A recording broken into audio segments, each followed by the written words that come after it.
My name is Darius Turner. I'm a ramp agent here in Houston. Before United, I was in the military for 23 years. It was a perfect opportunity for me to represent myself, my family, and my country. I knew I needed some kind of discipline to kick my butt into gear and to become a productive citizen. Bottom line, that was it.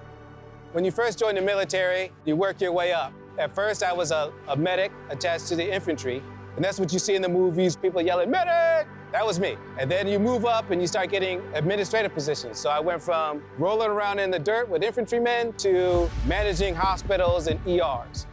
You know, it's up to you. Just like here at United, if you want to move up, you can. You just got to attack it with vigor. The military and civilian life is just a reflection of each other. I've met people from all over the world in the military, and I've met people from all over the world here working at United. It's been truly a blessing. I couldn't ask for anything better.